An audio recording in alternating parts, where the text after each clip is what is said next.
जय श्री राम। हनुमान चालीसा का पाठ का विधि विधान क्या होना चाहिए, वह हनुमान चालीसा का पाठ कितनी बार करना चाहिए जिससे हनुमान चालीसा का फल आपको प्राप्त हो।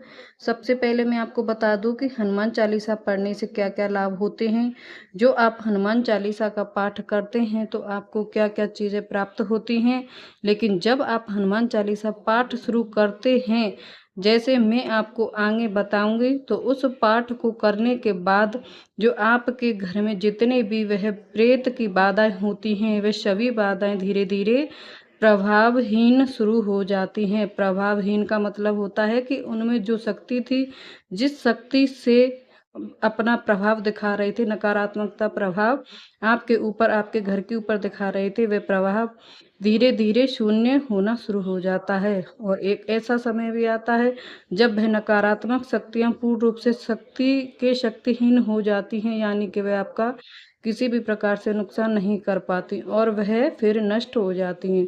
तो पहला फायदा ये होता है हनुमान चालीसा का निरंतर पाठ करने से, जो कि मैं आपको आगे बताऊंगी किस तरीके से। दूसरा फायदा होता है, यह होता है हनुमान चालीसा का पाठ उस समय बहुत बड़ा वरदान साबित होता है जब आपके तमाम रास्ते बंद हो जाते हैं, जब आपको कुछ दिखाई नहीं देता, जब आपके सारे रास्ते बंद हो जाते हैं, जब आप निराश हो जाते हैं, जब आपको ऐसा लगता है कि अब तो कुछ करने के लिए बचा ही नहीं है, काम धंधा बंद हो गए हैं, लड़ाई झगड़ा इतना बढ़ चुका है या घर में इतना कलह होने लग गया है, बीमारियां घर से जा ही नहीं रही हैं, तो उस समय एक नया रास्ता वह खोलते हैं हनुमान चालीसा। इन हनुमान चालीसा का पाठ जो है वो एक नई आशा की किरण आपके जीवन में लेकर आता है।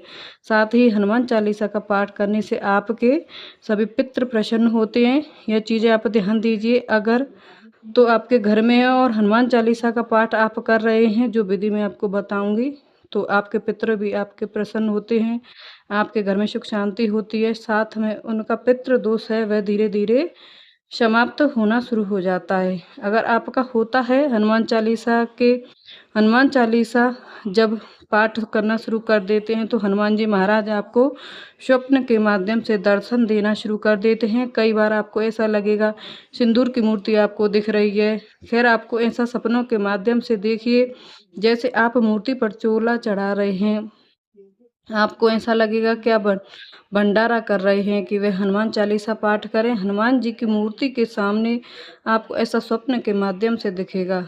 अगला क्या फायदा होगा हनुमान चालीसा पढ़ने से? हनुमान चालीसा जो आप निरंतर पाठ करते रहते हैं तो अध्यात्म मार्ग की तरफ आपका रुझान जो है वह बढ़ जाता है।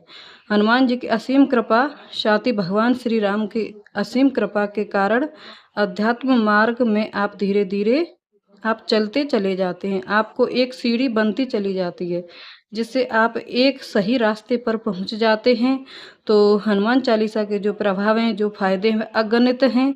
तो मैं आपको बता देती हूँ हनुमान चालीसा का पाठ जो आपको कैसे करना है, क्या विधि विधान है। एक बात मैं आपको बता दूं कि बिना नियमों का पालन किए अगर आप किसी भी साधना करते हैं, कोई पाठ करते हैं, तो वह आपको फलदायी नहीं होता।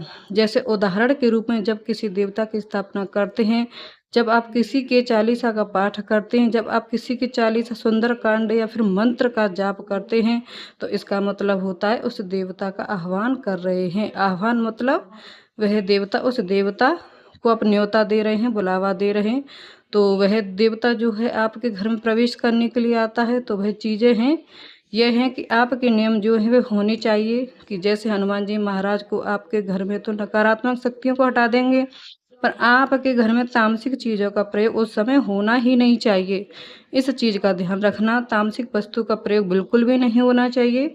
उस घर में हनुमान जी बिल्कुल नहीं आते। आप कितनी सुंदर हनुमान चालीसा पाठ कर लो, कितना सुंदर कांड पाठ कर लो, कितना बजरंग बजरंग बाण का पाठ कर लो, कितना हनुमान शतक का पाठ कर लो, फिर कितना ही हनुमान साठिका का पाठ कर लो, कुछ भी आपको प्राप्त नहीं होगा जब तक आप नियमों से नहीं चलेंगे। तो पहला नियम होता है तामसिक चीज़ों को पूर्ण रूप से आपको परहेज करना होगा, तब जाकर, क्योंकि हनुमान जी की सेवा कर रहे हैं तो उन्हीं के कंधों पर चलकर आपको उनकी सेवा प्राप्त होगी और श्री राम की कृपा भी आपको प्राप्त होगी।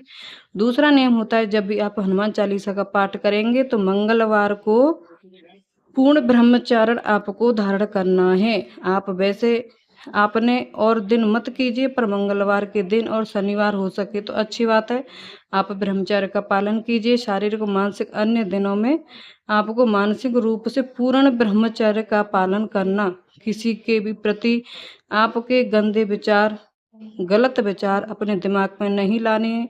अब बात करते हैं कि हनुमान चालीसा का पाठ आपको कैसे करना है। हनुमान चालीसा का पाठ शुरू कर सकते हैं शुक्ल पक्ष के मंगलवार को, या किसी भी मंगलवार को आप हनुमान चालीसा का पाठ शुरू कर सकते हैं। हनुमान चालीसा का कभी भी पाठ करें, 2, 3, 5, 7, 10, 11 या 21 प्रकार की संख्याओं में आपको हनुमान चालीसा का पाठ करना चाहिए। दूसरी बात, कभी भी हनुमान चालीसा का पाठ करें तो कोशिश करें कि एक समय पर करें, एक आसन पर बैठकर करें।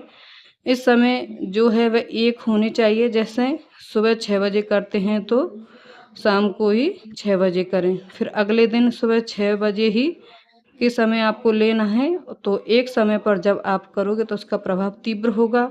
और एक ही आसन पर आपको बैठकर करना है, ऐसा नहीं कि कोई दूसरा आसन ले लिया। आपने उस स्थान पर किसी अन्य व्यक्ति को भी बैठने नहीं देना। तो जब भी आप हनुमान चालीसा का पाठ शुरू करते हैं, उससे पहले एक 1.25 मीटर लाल कपड़ा, कोरा कपड़ा जो इस्तेमाल पहले नहीं हुआ है, उस चौकी पर बिछा दीजिए। वहाँ पर श्री राम दरबार की फ़ोटो या हनुमान जी की फ़ोटो, वह फ़ोटो जो आपको आशीर्वाद मुद्रा में दिखे, वह फ़ोटो आपको उस आसन पर लगानी है। वह फ़ोटो आपको बिल्कुल नहीं लगानी जिसमें हनुमान जी लंका दहन कर रहे हैं, या फिर राम और लक्ष्मण जो महाराजा उनको कंधे पर बिठाकर ले जा रहे हैं, तो इस तरह की फ़ोटो नहीं लगानी। आशीर्वाद मुद्रा वाली फ़ोटो आपको वहाँ पर स्थापित करनी है।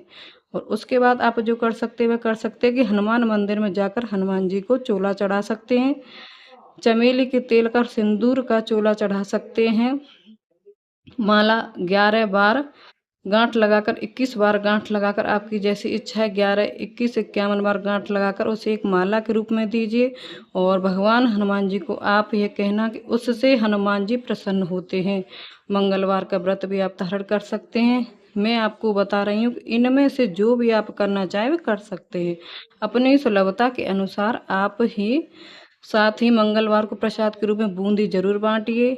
मंगलवार को जो भी प्रसाद बूंदी नहीं है, कोई और प्रसाद आपके पास बने सके तो वह आपको जरूर बांटना। दूसरी बात, उस जो आपने चौकी लगाई है इस पर देसी घी का सीधे हाथ पर देसी घी का दीपक जलाना है। दीपक की बात यह है वह कलावे की होनी चाहिए, कलावा जो आता है जिसे मौली कहते हैं उसकी होनी चाहिए। साथ ही गूगल की धूप आपको लगानी है।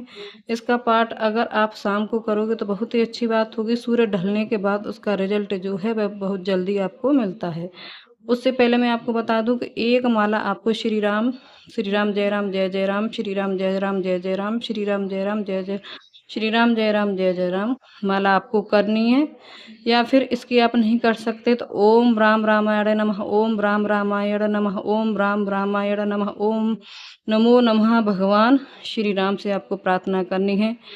प्रभु श्री राम महाराज जी के भगवान श्री राम जैसे तुलसीदास जी प्रसन्न हुए, आप जैसे तुलसीदास जी ने आपकी भक्ति की और हनुमान जी प्रसन्न हुए, उसी प्रकार मेरी भक्ति से प्रसन्न और हनुमान जी महाराज प्रसन्न हों और मेरे इस कार्य को पूर्ण करें। जो भी बाधाएं आपके घर में दिक्कतें हैं उनको बोलिए। इस प्रकार आपको एक माला करने के बाद फिर आपको 357 इस तरीके से हनुमान चालीसा का पाठ करना है। एक लोटा जल अपने से आखिरी जल रखने के बाद आपको उस जल की छींटे जो हैं पूरे घर में लगाने हैं, ताकि जो भी नकारात्मक शक्ति हो वह आपके घर से निकल जाए और घर में नकारात्मक शक्तियों का वास्तव।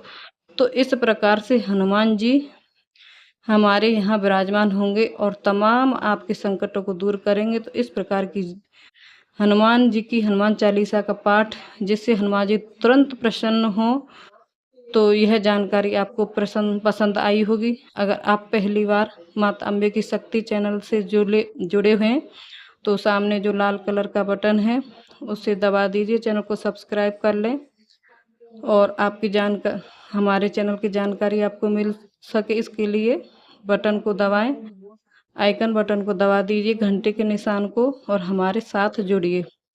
माता अम्बे की शक्ति चैनल को लाइक एंड सब्सक्राइब करें, अनेक और भाई बहनों के साथ शेयर करें जो लोग इसका फ़ायदा उठा पाएँ।